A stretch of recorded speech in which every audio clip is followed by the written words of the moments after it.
మనం ఇష్టపడిన వాళ్ళు మనల్ని దూరంగా పెట్టినప్పుడు జ్యోతిష్యపరంగా రెమెడీస్ ఉన్నాయి.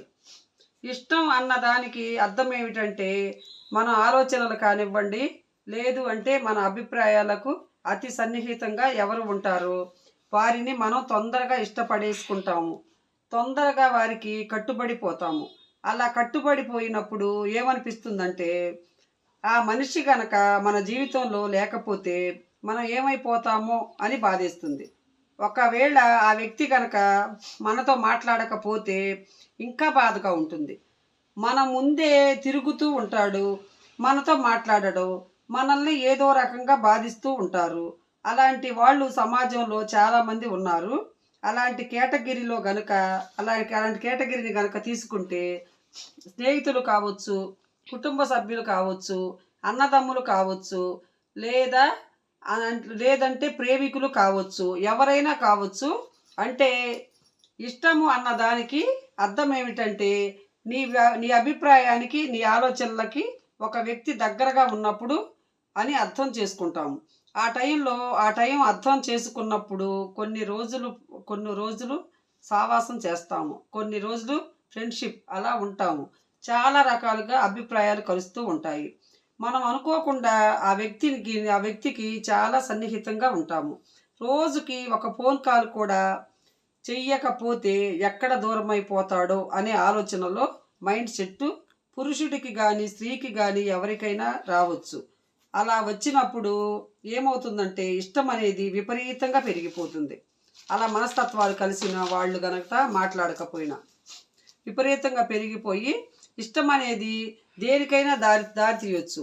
ఇష్టం అనేది పెరిగినప్పుడు ఆ వ్యక్తి గనక మనతో మాట్లాడకపోతే ఎంత ఇష్టపడ్డామో, అతనితో ఉన్నప్పుడు ఎంత ఆనందంగా ఉన్నామో, అది మనతో మాట్లాడకపోతే అది ఒక నరకంలా బాధపడతాము.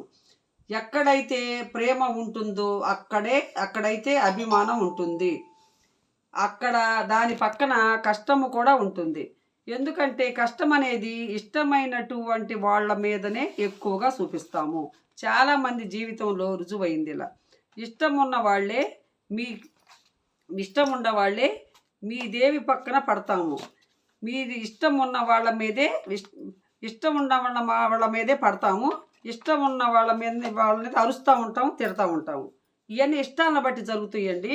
ఇష్టం ఉన్న వాళ్ళతోనే చీటికి మాటికి గొడవలు కూడా వస్తూ ఉంటాయి. చిన్న చిన్న గొడవలు వస్తే ఆ ఇష్టము మరీ ఎక్కువైపోతుంది. చిన్న చిన్న గొడవలు వస్తే అని అర్థం చేసుకోవాలి. దాన్ని మనము భూతార్థంలో పెట్టి ఆ చిన్న చిన్న గొడవల్ని ఏ మాటన్నా నేను పడను, ఏ మాటన్నా నేను విడిపోతాను, ఏమైనా నన్ను ఎందుకు అనాలి అని ఎప్పుడు అనుకోవద్దు. అట్లా అంత ప్రేమగా ఉండోళ్ళు, అంత ఇదిగా ఉండోళ్ళు ఒక మాట అంటే ఏమవదండి, అలా అనుకోవద్దు. అలా ఎప్పుడైతే ఆ మనిషి జీవితంలో అలాంటి ఆలోచనలు వస్తాయో ప్రతి ఒక్క చిన్న విషయానికి విడిపోతానికే చూస్తారు. ఏది జరిగినా ఒక్క మనిషిని మనం ఇష్టపడుతున్నాము అంటే అది అలాగే కంటిన్యూ చేసుకోవాలి తప్ప ప్రతి చిన్న విషయానికి దాన్ని భూతార్థంలో పెట్టి విడిపోదాము అనే ఎప్పుడైతే ఆలోచించకూడదు. అలా ఆలోచించినట్లయితే నీ జీవితంలో అక్కడే ఆగిపోతుంది జీవితం. అలా ఆలోచించకుండా ఇష్టం ఉన్న వ్యక్తి మనల్ని పక్కన పెట్టాడు, మనల్ని దూరం చేసుకోవాలని చూశాడు అంటే గనుక మనం ఏం చేయాలి, దానికి తగినటువంటి విధానంగా అలాంటి విషయాన్ని ఆలోచించాలి తప్ప ఇతనంటే నాకు పడటం లేదు, ఇతనంటే నాకు విరక్తి పుడుతుంది, అతన్ని చూస్తూ ఉంటే ఒళ్ళు మండుతుంది, అతని బిహేవియరు, అతను చేసే విధానము నాకు నచ్చటం లేదు, అలా ఎన్నో రకాలుగా చెప్పుకుంటూ పోతారు. దేనికి చెబుతారంటే విడిపోవటానికి కారణాలు చెబుతారు, కలిసి ఉండటానికి కారణాలు వెతుక్కోవాలి, కానీ విడిపోవటానికి కారణాలు వెతుక్కోకూడదు. అలా వెతుక్కున్నావంటే నీ జీవితం అక్కడే ఆగిపోయి ఏం చేయాలో తెలియనటువంటి అధోగతిలో పడిపోతావు. కనుక ఇష్టం ఉన్న చోటే కష్టం కూడా ఉంటుంది. అతన్ని ఇష్టపడ్డావు, ఆ కష్టాన్ని కూడా ఇష్టపడితే జీవితం ముందుకు వెళుతుంది. కష్టం రాగానే ఫీల్ అవుతున్నావు. ఒకప్పుడు నువ్వే అన్నావు కదా, ఆ మనిషి లేకపోతే నేను బతకలేనని ఒకప్పుడు నువ్వే అన్నావు. అలా అన్న నువ్వు అదే వ్యక్తిని ఇప్పుడు కష్టం వచ్చిందని అని చెప్పి దూరంగా పెట్టి ఏదో ఒక సాకులు చెప్పి నువ్వు విడిపోయావు అనుకో, ఆ జీవితంలో ఎప్పుడు పోతానికే చూస్తావు. మనం చాలా ఇష్టపడుతున్నాము, అది పురుషుడైనా స్త్రీ అయినా ఒకవేళ ఇష్టపడుతున్న వారే అనుకో, అంతకు ముందు లాగానే హ్యాపీగా ఉండటానికి, అన్ని రకాల ఆనందంగా ఉండటానికి తాంత్రిక విధానంలో ఒక విధానం ఉంది. దానికి ఏమిటంటే, బద్ధ శత్రువైనా కూడా మనం వశపరుచుకోవాలి. మనం ఏది చెబితే చెప్పినట్టు వింటారు అని అనుకుంటే శాస్త్రంలో కొన్ని నియమాలు ఉన్నాయి. ఒక మంత్రం పదంగా ఉంది, యంత్ర పదంగా ఉంది, మంత్రపదంగా కూడా ఉంది. యంత్రం అనేది అతని స్థితిగతిని, అతని మనసు మార్చి మళ్ళీ ఏదో రకంగా ప్రేమ పుట్టేలా చేస్తుంది. యంత్రం అనేది అతని మనసు మార్చి,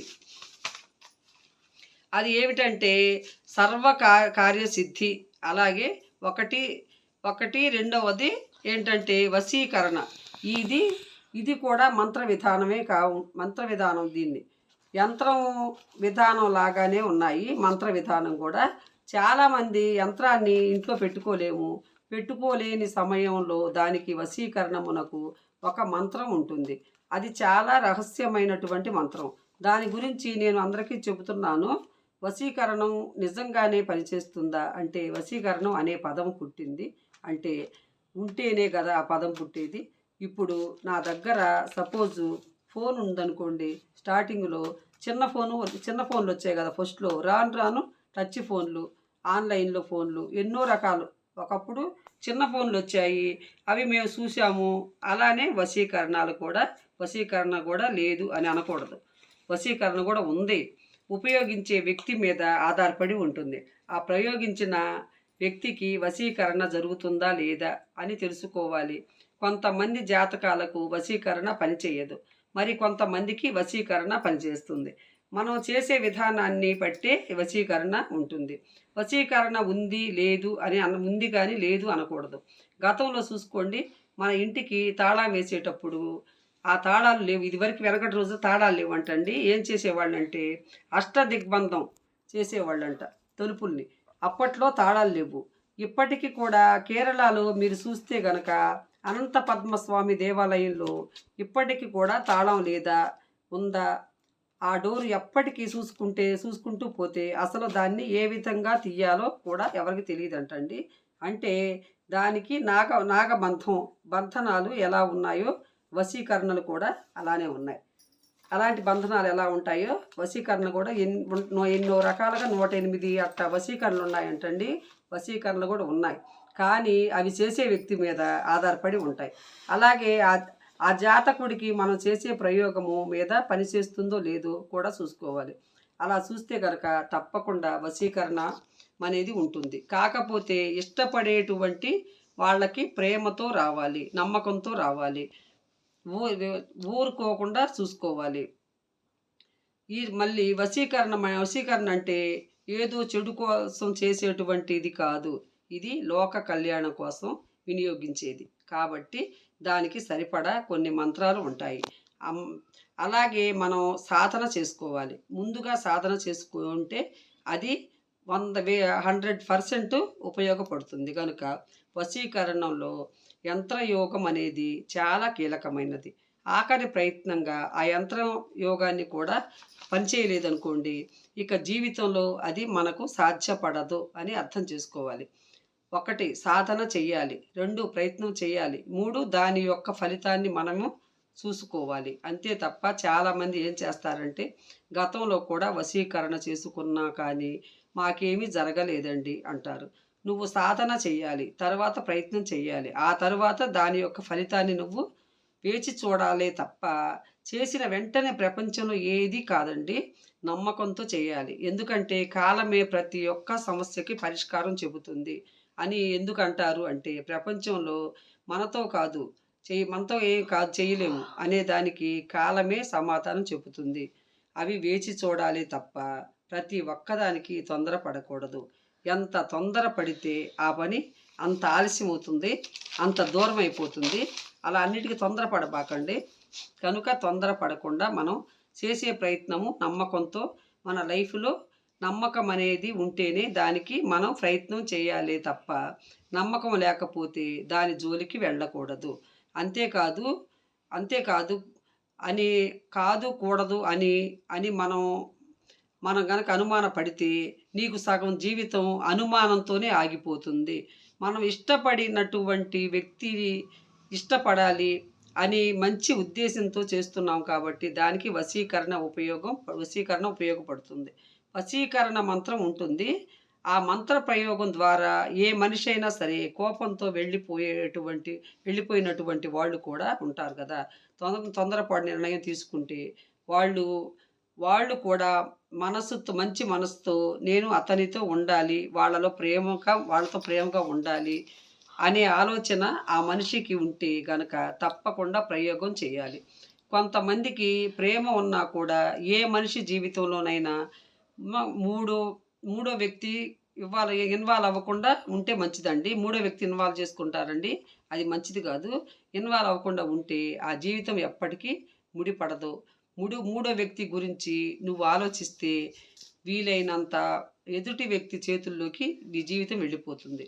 అతను ఏం చెప్తే అది చేయాల్సి ఉంటుంది. కనుక నీ గురించి నువ్వు ఆలోచించుకో. నీ అంతటా నీకు ఏదైనా కలవాలని ఉంది, నువ్వు ఫోన్లో చేసి మాట్లాడుకో. నీకు అతన్ని కలవాలని ఉంటే నీకు ఇష్టం ఉంది, నువ్వే మాట్లాడుకో. అంతేకాని మూడో వ్యక్తి సలహా ఎప్పుడైతే తీసుకుంటావో నీ జీవితం అక్కడే ఆగిపోతుంది. మనిషి మంచోడైతే నీ కోసం ఎదురు చూస్తాడు. అదే మనిషి చెడ్డోడైతే నిన్ను పక్కన పడేస్తాడు. ఆ మనిషి మంచోడైతే చెడ్డోడైంది నీకే అర్థమైంది కాబట్టి. ఇంకా దారి చూసుకుంటాడు. ఒక దారి మంచిది అన్నప్పుడు వెయిట్ చేయండి, మీరు ఎదురు చూడండి. అది ఒక దారి చెడ్డది అయినప్పుడు నీ దారి నీది, ఆయన దారి ఆయనది. కనుక ఇలా దారులు ఎంచుకునే రీతిలోనే ఉంటుంది ఏదైనా కూడా. ఇప్పటికీ మంత్ర ప్రభావం సృష్టి నడుస్తుంది అంటే అది కేవలం మంత్ర బలంతోనే. మీ యొక్క సమస్యకు మంత్రం ద్వారా మనం పరిష్కరించుకోవాలి, యంత్రం ద్వారా పరిష్కరించుకోవచ్చు. ఈ రెండిటితో కాదు అంటే ఇష్టమైనటువంటి మన జీవితంలో రావాలంటే వశీకరణలు ఉంటాయి. ఖర్చుతో కూడుకున్న పనులండి ఇవి. ఈ వ్యవహారాలన్నీ ఇవన్నీ చేయాలంటే చేసే మనిషికి సాధన ఉండాలి. ఈ వ్యవహారాలను చేయాలంటే అమ్మవారి అనుగ్రహం కూడా ఉండాలి. ఇవి ఉంటేనే ఆ వశీకరణ విద్య సాధ్యపడుతుంది. ప్రతి ఒక్కరికి వశీకరణ గురించి నేను చెప్పను. నీ జీవితంలో నువ్వు ధర్మబద్ధంగా ఉన్నావా, నీ జీవితంలో నీకు అది న్యాయం అనిపిస్తుందా అనేది తెలుసుకున్నాకే వశీకరణ చేయించుకోండి. ఇది చేసుకుంటే అది చేసుకుంటే అని చెప్పలేము, ఇది అది అని. ఇవన్నీ పబ్లిక్లో కామన్ ఇలా చెప్పుకోవటం. ఉచితంగా వచ్చేదానికి ప్రపంచంలో దేనికి విలువ ఉండదు. నా ఇష్టం వచ్చినట్టు నేను చెప్పను. చెప్తే మీరు చెప్పాను అనుకోండి, నేను ఇప్పటితే మీరు చాలా లైకులు కొడతారు, కానీ చెప్పను. వశీకరణ అనేది చాలా గొప్ప విద్య. ఎంత గొప్పదంటే ఋషులు మునులు అన్ని కోసం మానవ కళ్యాణం కోసం వినియోగించిన మంత్రాలు, వశీకరణలు అవి మన మానవ కళ్యాణం కోసం ఉపయోగపడాలి. కానీ మానవ కళ్యాణం కోసం ఉపయోగించేయండి, దేనికి పడితే దానికి అవి ఉపయోగించేవి కాదు. మానవుడి యొక్క పతనానికి ఉపయోగపడకూడదు అని శాస్త్రాల్లో చెప్పారు. తాంత్రిక విధానంలో వశీకరణ విద్యలుంటాయి. పెద్ద వశీకరణలు మనం చెయ్యలేకపోయినా చిన్న చిన్న తంత్రాల ద్వారా, విద్యల ద్వారా కొన్నిటిని ఉపయోగించుకోవచ్చు. మంచి కోసం అయితేనే, లేకపోతే అవి కూడా తీసేసుకోవాలండి. మంచి కోసం ఏ వశీకరణ అయినా చేసుకోవచ్చు, కానీ న్యాయంగా చేసుకోవాలి. మంచి కోసం ఏ పడితే అవి చేస్తే అవి తిరిగి చేసిన వాళ్ళకి రివర్స్ కొడతాయండి. వశీకరణలు ఎన్నో రకాలు ఉన్నాయి, అది నమ్మకంతో చేసుకోవాలని ఈ వీడియోకి అర్థం అండి. ఎందుకంటే అవి లేవు ఈ లేవు అనుకునే వాళ్ళకి ఒక పంతులు గారు చెప్పాడండి ఈ మాటలన్నీ. ఈ పంతులు గారు చెప్పిన మాటలు నేను వీడియో ద్వారా మీకు చెప్పాను. అన్ని రకాలు ఉన్నాయమ్మా, అలా ఉన్నాయి ఇలా ఉన్నాయి అని చెప్పి మా ఇంటి దగ్గర ఒక పంతులు గారు చెప్పాడు. చెబితే అది తెలుసుకొని మీకు చెప్పా. చిన్నవి చెప్పుకుంటున్నాం కదా, అలాంటివి చేసుకోవచ్చు అంట. పెద్దవి చేయాలంటే చాలా ఖర్చుతో కూడిన పని అమ్మా, చాలా ఖర్చు అవుద్ది. అది నమ్మకంతో చేయాలా, అది మంచి కోసం అయితేనే చేయాలా, మంచి కార్యాల కోసం అయితే చేయాలా, చెడుకు చేయకూడదు. చెడుకు చేస్తే అది వశీకరణ ఫలించదంట, అసలు మనిషి మీదే ప్రయోగించదంట. అది కూడా ఒక్కొక్కళ్ళ నక్షత్రాలను బట్టి చెట్టు అవుతాయి అంట, కొన్ని కొన్ని నక్షత్రాలు సెట్ అవుతాయి అంటే కొన్ని నక్షత్రాలు సెట్ అవ్వంట.